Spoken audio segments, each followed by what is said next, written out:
രണ്ട് വാക്കുകൾ സ്ഥാപിക്കും. അതിനുശേഷം പ്രാർത്ഥിക്കാം. അതിനായിട്ട് അദ്ദേഹം ക്ഷണിക്കാം.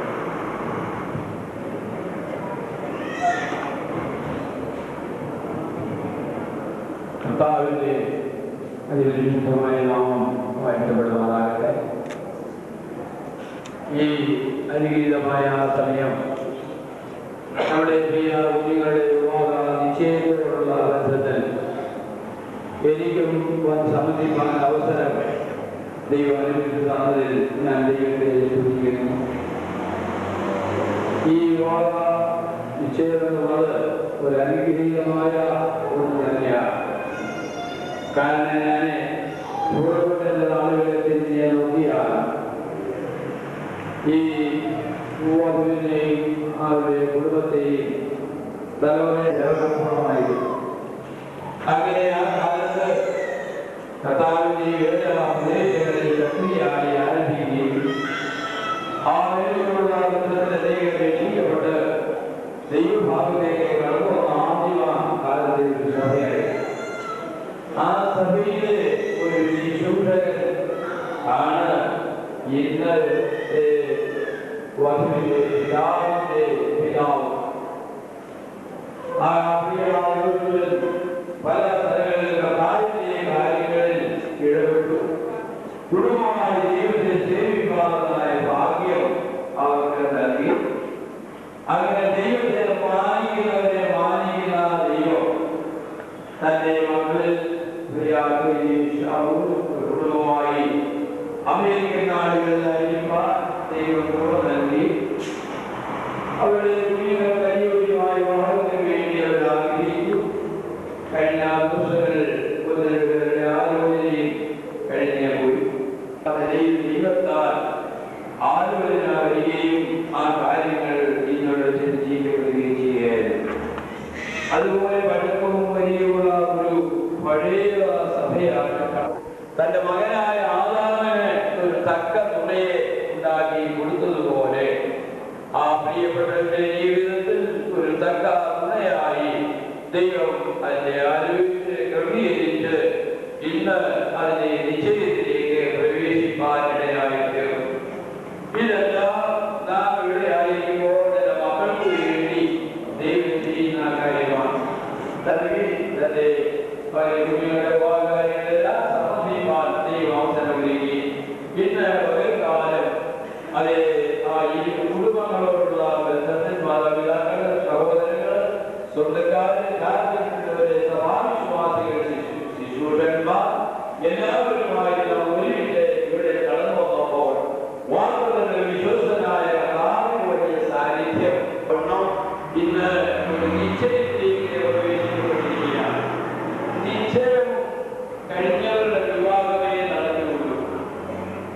ക്രിസ്തു എന്ന ഏക പുരുഷന് കനിയായി വിവാഹം നിശ്ചയിച്ചു മണവാട്ടിയായി ക്രിസ്തുവിന്റെ തോഴയാൽ വീണ്ടെടുക്കപ്പെട്ട് ദൈവവചനമനുസരിച്ച് പരിശുദ്ധാത്മാവിനോടും ജീവിത വിശുദ്ധിയോടുകൂടെ കർത്താവിന് വേണ്ടി കാത്തുനിൽക്കുന്ന സഭയിലേക്ക് വരുവാൻ നമ്മുടെ കർത്താവ് വരുവാൻ പോകുന്നു.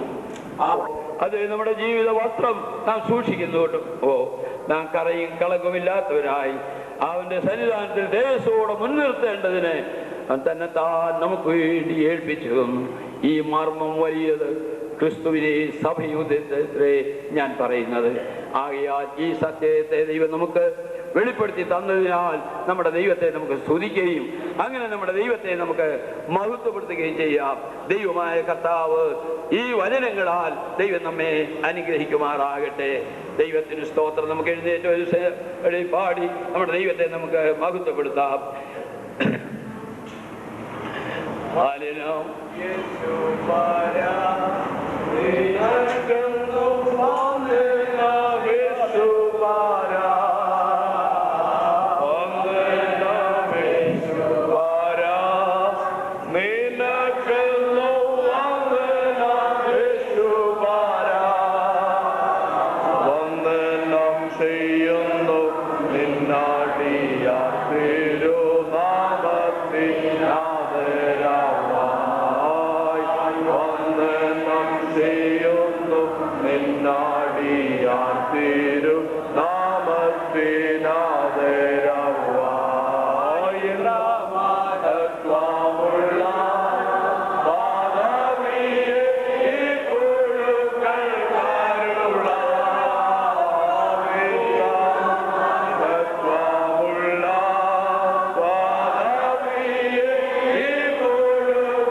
ഒരു പ്രാവശ്യം കൂടെ ഞങ്ങൾ ഒരുങ്ങിയിരുന്ന സാവകാശത്തിനായി സ്തോത്രം. മനുഷ്യനേകനായിരിക്കുന്നത് നന്നല്ല എന്ന് കണ്ട് അവന് തക്ക തുണയെ ഒരുക്കി കൊടുത്ത യഹോവ ഇന്നും ജീവിക്കുന്നത് പോലെ സ്തോത്രം. ആ ദൈവം ഞങ്ങളുടെ ദൈവമായിരിക്കുന്നതിനാൽ ഞങ്ങൾ അങ്ങേ വാഴ്ത്തുന്നു. നീ തലമുറയായി ഞങ്ങളുടെ സങ്കേതമാകുന്നു. ഇന്നും ഞങ്ങളുടെ സങ്കേതമായിരിക്കുന്നത് പോലെ സ്തോത്രം. സഹായിച്ച വിശ്വസ്തതയ്ക്കായി സ്തോത്രം ചെയ്യുന്നു. നല്ല ദൈവമേ, തുടർന്ന് നടക്കേണ്ട കാര്യങ്ങളെ കുറിച്ചൊക്കെയും ചിന്തിക്കുകയും തീരുമാനിക്കുകയും ചെയ്തല്ലോ. അതിനുവേണ്ടി ദൈവത്തിന്റെ പരിശുദ്ധാത്മാവ് പ്രവർത്തിച്ചുകൊള്ളണമേ എന്ന് പ്രാർത്ഥിക്കുന്നു. ഇത് യഹോവയാൽ സംഭവിച്ചു. ഞങ്ങളുടെ ദൃഷ്ടി ആശ്ചര്യമായിരിക്കുന്നു. കർത്താവേ, ഇങ്ങനെയൊക്കെ കാര്യമാക്കി തീർക്കുവാൻ കൊണ്ട് സ്തോത്രം. അധ്വാനിക്കുന്നതിന്റെ കുടുംബത്തിലെ കർത്താവെ ധനമായി കൊടുത്ത മകളുമാരുടെ വിവാഹം ഞങ്ങളുടെ സഹോദരൻ ധന്യമായി കർത്താവെ നടക്കുവാൻ തീരുമാനിച്ചല്ലോ, ഉറച്ചല്ലോ. അത് ദൈവകാരണക്കാരനായതുകൊണ്ട് ഞങ്ങൾ അങ്ങേ സ്തുതിക്കുന്ന കർത്താവെ. ഈ അനുഗ്രഹിക്കപ്പെട്ടതിനെ ശുശ്രൂഷ നടക്കുവാൻ ഇടയാകണം കർത്താവെ. ഇതുവരെ ഞങ്ങളെ സഹായിച്ചു. മഹത്വത്തിന് പൂച്ചയും യോഗ്യൻ ഞങ്ങളുടെ കർത്താവ് മാത്രമായിരിക്കാൻ സ്തോത്രം. ഇന്ന് പ്രാർത്ഥിച്ച എല്ലാ വിഷയങ്ങളോടും ലോകത്തിലുള്ള സകല ദൈവജനങ്ങളോടും വിശേഷ ഇന്ന് വിവാഹ നിശ്ചയത്തിലേക്ക് പ്രവേശിക്കപ്പെട്ടിരിക്കുന്ന നിന്റെ പ്രിയമാനോടുകൂടെ ഇപ്പോഴും എന്നും നമ്മുടെ കർത്താവിന്റെ വരും വരെയുണ്ടായിരിക്കുമാറാകട്ടെ.